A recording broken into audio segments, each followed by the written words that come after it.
Tante Laila dan pria di ujung senja. Cinta terlarang di bawah langit yang sama. Bayangkan, seorang wanita dewasa bernama Tante Laila, elegan, mandiri, dan kuat, menjalani hidup tenang dengan kedai buku kecilnya. Lalu hadir Raka, pria muda dengan masa lalu yang sunyi, datang membawa tanya dan ketulusan.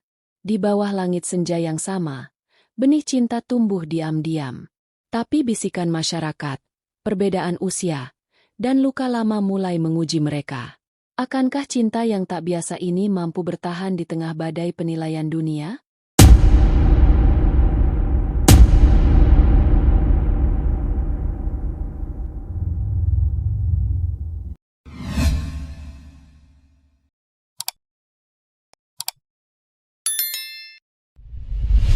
Assalamualaikum warahmatullahi wabarakatuh. Selamat datang kembali di channel Celoteh Tante, tempat kita berbagi kisah hidup yang manis, getir, kadang bikin senyum sendiri, kadang bikin hati nyes. Di sini, Tante bakal ajak kamu menyelami cerita-cerita yang bukan hanya tentang cinta, tapi juga tentang harapan, pilihan, dan kekuatan hati yang gak pernah padam, bahkan ketika usia tak lagi muda. Nah, untuk kamu yang hari ini lagi merasa sendiri, merasa telat menemukan cinta, atau merasa dunia memandang aneh arah hatimu, tenang, kamu gak sendiri. Karena di episode kali ini, Tante akan bawa kamu menyimak sebuah kisah yang lembut, menyentuh, dan penuh makna. Judulnya, Tante Laila dan Pria di Ujung Senja. Cinta terlarang di bawah langit yang sama. Siapkan secangkir teh, duduk santai, dan biarkan kisah ini membawa kamu merenung. Bahwa tak ada kata terlambat untuk menemukan seseorang yang benar-benar membuat kita merasa pulang. Tante Laila, wanita berusia 42 tahun, adalah sosok yang anggun dan tenang. Rambut sebahunya dibiarkan beruban alami di sisi kanan, bukan karena tidak mampu ke salon, tapi karena ia tak lagi merasa perlu menyembunyikan waktu. Ia tinggal sendiri di sebuah rumah tua yang disulap menjadi kedai buku sekaligus kafe kecil bernama Langit Senja. Sebuah tempat yang seakan berhenti di antara waktu, tenang, hangat, dan penuh kenangan. Setiap pukul 4 sore, aroma kopi dan kayu manis menyebar dari dapurnya. Musik jazz lembut mengalun pelan, dan halaman-halaman buku tua seolah berbisik cerita mereka kepada siapapun yang datang. Laila hidup sederhana. Baginya, ketenangan adalah kemewahan. Suami, ia sudah lama tidak terlalu peduli soal itu. Pernikahan masa mudanya kandas 8 tahun lalu. Sejak itu, ia memilih memeluk sepi dengan bahagia. Orang-orang menyebutnya, tante galak yang betah sendiri. Tapi siapa yang tahu isi hati seseorang, selain dirinya sendiri? Hingga suatu sore, ketika hujan baru saja reda dan langit memancarkan warna jingga keemasan, datanglah seorang pemuda. Basah kuyup, dengan ransel lusuh dan mata yang seolah menyimpan banyak cerita. Ia berdiri di depan pintu, ragu-ragu, lalu melangkah masuk. Permisi, apakah di sini masih ada buku filsafat klasik? Nietzsche, atau Camus, mungkin? Laila mendongak dari balik meja kasir. Suara itu jernih, namun penuh beban. Ia memperhatikan pemuda itu sejenak sebelum menjawab. Rak ketiga dari kanan. Baris tengah. Pemuda itu mengangguk. Kemeja flanelnya basah di bagian pundak, dan sepatu kanvasnya tampak kotor karena becek. Tapi ada sesuatu dalam caranya memegang buku, penuh hormat, seolah menyentuh sesuatu yang sakral. Nama pemuda itu Raka. Usianya 23 tahun. Mahasiswa jurusan sastra yang baru pindah dari kota kecil di Jawa Timur. Awalnya, ia hanya datang mencari buku. Tapi kemudian, ia datang lagi dan lagi. Setiap kunjungan, selalu ada percakapan kecil yang terjadi. Tentang buku, tentang hidup, tentang kesunyian yang tak selalu berarti kesepian. Raka punya cara mendengarkan yang tenang, dan Laila punya cara bicara yang mendalam. Tanpa disadari, mereka mulai saling memahami satu sama lain, tanpa perlu banyak kata. Namun Laila tetap waspada. Ia sadar, batas usia mereka bagai dua musim yang berbeda. Ia tahu betul, dunia luar tidak akan diam jika tahu bahwa seorang wanita dewasa, yang seharusnya bijak dan anggun, justru membuka pintu hatinya untuk seorang pria yang bahkan belum setengah dari usianya. Tapi Laila juga tahu, hati tidak punya kalender. Ia berdetak karena rasa, bukan karena logika. Dan di bawah langit senja yang sama, di tengah aroma kopi dan hujan yang menempel di jendela, perlahan-lahan sebuah cerita baru mulai ditulis. Tanpa rencana, tanpa izin siapapun. Namun seperti halnya cerita indah dalam buku-buku klasik yang Laila cintai, tak semua kisah berjalan mulus. Selalu ada babak yang menguji, memaksa tokoh utamanya untuk memilih antara mendengarkan hatinya atau tunduk pada suara dunia. Awalnya semua berjalan tenang. Raka tetap rutin datang ke langit senja, kadang hanya membaca, kadang sekadar menyeruput kopi sambil diam. Hubungan mereka tumbuh seperti pohon liar yang tak dirawat tapi kokoh, tidak terburu-buru, namun tak bisa dihentikan. Sampai pada suatu pagi yang sunyi, seorang pelanggan lama, Bu Mira, seorang tetangga yang terkenal, pandai membaca hidup orang, datang sambil membawa setoples kue kering. Laila, itu anak muda yang sering kesini. Siapa ya? Tanyanya sambil menyisir rambutnya yang sudah beruban. Oh, Raka. Mahasiswa, suka baca. Jawab Laila santai. Bu Mira tertawa kecil. Katanya sih bukan cuma suka baca. Katanya suka juga sama yang punya kedai. Laila berhenti menuang teh. Maksudnya? Dengan senyum penuh arti, Bu Mira menepuk tangan Laila. Ah, tante-tante zaman sekarang. Hati-hati ya, nanti dikira gatel. Bisa-bisa kedai ini jadi bahan gosip sekomplek. Ucapan itu ringan, tapi seperti paku kecil yang menancap diam-diam ke dada Laila. Hari-hari berikutnya, Laila mulai merasa janggal. Tatapan beberapa ibu-ibu saat melintas di jalan kecil menuju rumahnya terasa seperti kaca pembesar. Bahkan ada satu pelanggan tetap, seorang guru pensiunan, yang tak lagi datang seperti biasa. Saat ditanya lewat pesan, jawabannya hanya satu.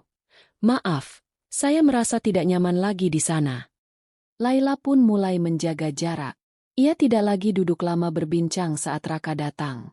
Ia menyibukkan diri di dapur, menugaskan asisten toko untuk melayani. Raka tentu menyadari perubahan itu. Tapi alih-alih marah atau menjauh, ia menulis sesuatu. Sebuah puisi. Diselipkan di antara halaman buku The Emeth of Sisyphus. Ketika Laila menemukannya, hatinya runtuh perlahan. Jika dunia adalah ruangan sempit penuh jendela, biarlah aku jadi angin, datang diam-diam lewat sela. Tak usah membuka pintu, aku tak akan memaksa. Tapi bila kau rindu, cukup biarkan jendela terbuka. Malam itu, Laila duduk sendirian di dapur kedainya. Menatap lilin kecil yang menyala di samping teko teh. Matanya menerawang. Bukan karena usia, tapi karena luka lama yang belum sembuh. Ia ingat saat ia pernah dihujat karena menceraikan suaminya. Bukan karena perselingkuhan, bukan karena kekerasan. Tapi karena hatinya sudah lama sepi dalam pernikahan. Ia memilih sendiri agar bisa bahagia. Tapi sekarang, saat kebahagiaan itu datang dengan cara tak biasa, dunia lagi-lagi ingin mencabutnya. Haruskah ia menyerah lagi? Pertanyaan itu menggelayut di kepala Laila seperti kabut pagi yang tak kunjung sirna. Ia duduk diam di ruang bacanya, menatap tumpukan surat-surat pesanan buku yang tak sempat ia sentuh. Suara lonceng kecil di depan kedai pun kini terdengar seperti denting waktu yang menuntut jawaban. Tapi kali ini, tak ada halaman buku yang bisa menuntunnya keluar dari keraguan. Hari demi hari berlalu. Langit senja tetap buka, tapi kehilangan warna. Aroma kopinya tak lagi semerbak. Bahkan langit sore pun terasa lebih kelabu. Raka tetap datang, tapi kini hanya menatap dari kejauhan. Tak berani lagi masuk lebih dalam, meski hatinya tetap terpaut. Hingga suatu sore yang dingin, saat matahari hanya menjadi semburat tipis di ufuk barat, Raka akhirnya memberanikan diri. Ia berdiri di depan rak puisi, memegang buku Letters to a Young Poet, lalu berjalan pelan ke meja kasir. Bu Laila, boleh saya bicara sebentar? Laila mendongak. Wajahnya terlihat lebih letih dari biasanya. Aku tahu ada hal-hal yang tak bisa kupahami. Soal usia, soal cara dunia menilai. Tapi aku juga tahu, Perasaan ini bukan permainan. Ia meletakkan buku itu, membuka satu halaman, dan menunjukkannya. Cinta bukan tentang menemukan yang sempurna, tapi tentang saling menemukan di waktu yang tak sempurna.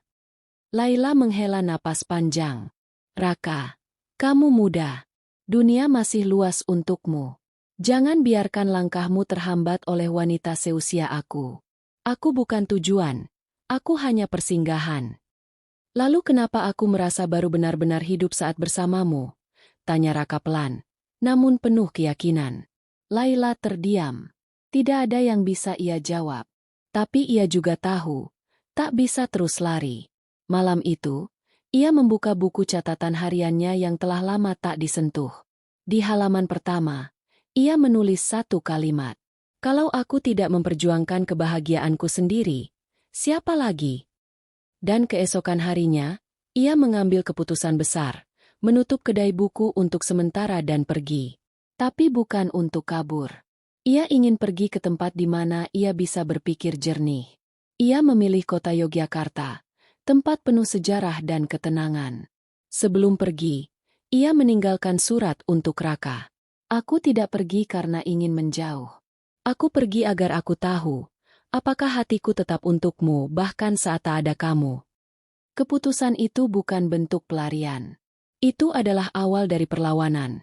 Perlawanan terhadap ketakutan, keraguan, dan suara-suara luar yang tak pernah tahu isi hati mereka. Selama di Yogyakarta, Laila menghadiri pameran buku nasional, menginap di losmen kecil yang penuh pohon Kamboja, dan mengunjungi toko buku tua tempat ia dulu menemukan mimpinya. Di sana, ia mulai menulis kembali.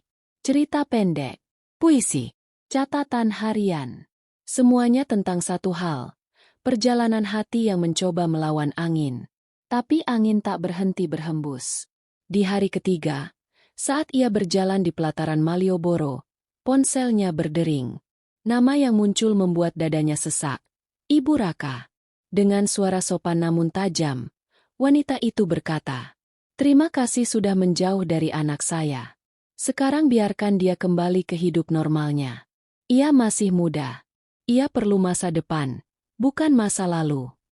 Telepon ditutup sepihak, dan Laila, yang tadinya merasa mulai kuat, kembali goyah. Tapi kali ini, ia tidak menangis. Ia hanya menatap langit sore yang berwarna tembaga dan berbisik dalam hati. Aku tidak akan kalah. Bukan karena aku ingin menang, tapi karena aku ingin bebas. Tapi bahkan kebebasan pun tak selalu datang dengan damai.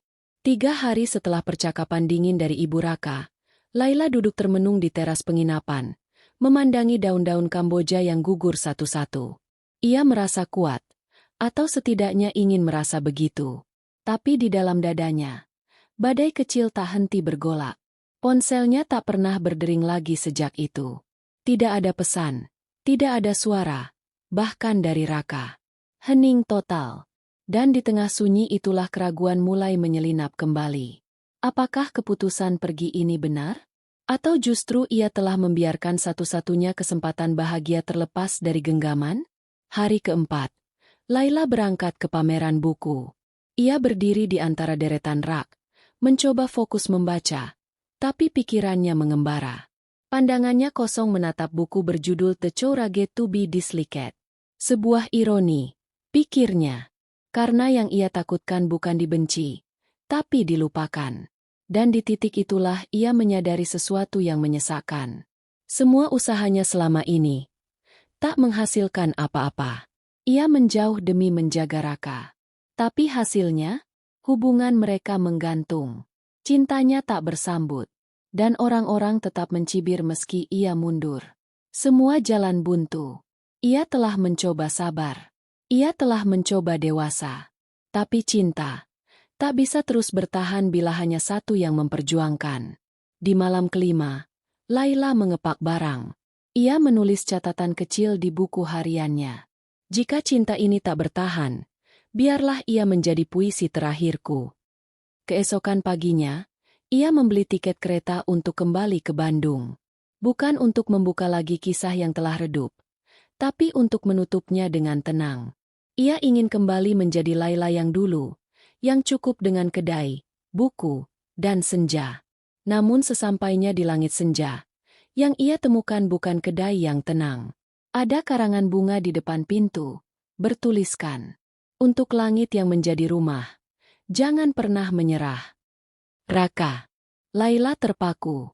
Ia membuka pintu kedai, dan mendapati ruangan yang rapi, wangi, tapi berbeda.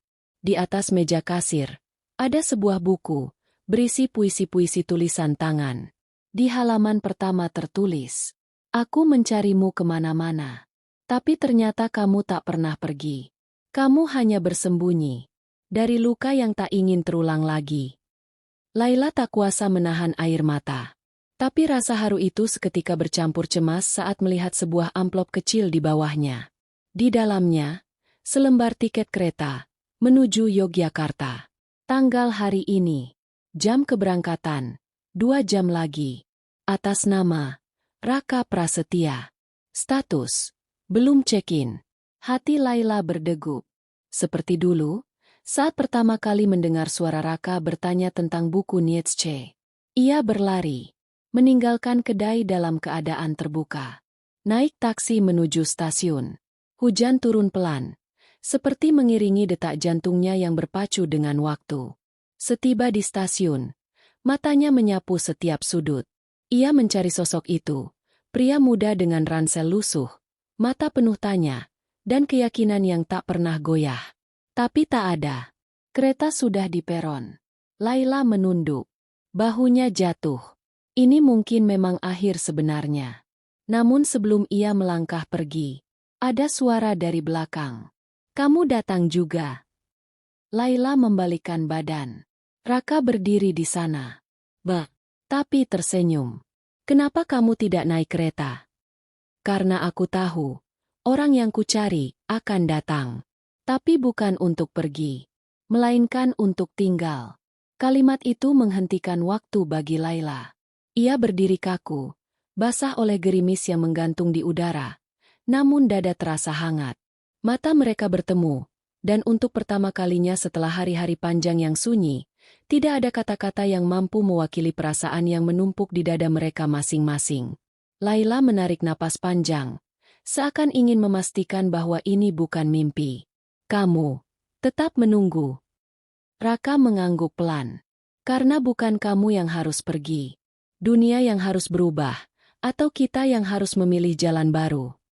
Di bawah lampu redup stasiun, di antara langkah-langkah pejalan yang tergesa, dua jiwa itu berdiri, bukan sebagai wanita berusia matang dan pria muda pencari arah, tapi sebagai dua manusia yang telah jatuh cinta dengan keheningan, keberanian, dan luka masing-masing.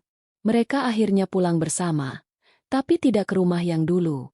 Laila dan Raka sepakat untuk pindah ke kota kecil di lereng pegunungan. Tempat yang jauh dari bisik tetangga, dari tatapan penuh penghakiman, dari hiruk-pikuk yang tak pernah mencoba mengerti. Di kota itu, mereka menyewa rumah kayu mungil. Laila membuka kembali kedai kecilnya dengan nama baru, Peluk Senja, sementara Raka menjadi penulis lepas yang mulai menerbitkan kumpulan puisi dan cerita pendek. Salah satu puisinya yang paling terkenal berjudul Tante yang Tak Pernah Pergi, terinspirasi dari kisah nyata mereka yang kini mulai dikenal diam-diam lewat media sastra independen. Namun bukan berarti perjalanan mereka tanpa tantangan. Suatu malam, Laila jatuh sakit. Bukan penyakit berat, hanya kelelahan. Tapi itu cukup untuk mengguncang Raka. Ia duduk di sisi ranjang, menggenggam tangan Laila yang dingin, lalu berkata dengan suara bergetar, "Aku belum siap kehilanganmu. Bahkan jika seluruh dunia menerima kita, aku tetap ingin kamu ada." Laila membuka mata perlahan dan membalas, "Kamu tidak akan kehilangan aku. Karena saat kamu datang waktu itu, kamu membuatku hidup kembali." Dan pada saat itulah, Raka melamar Laila. Tanpa cincin, tanpa pesta. Hanya satu genggaman tangan dan kalimat sederhana.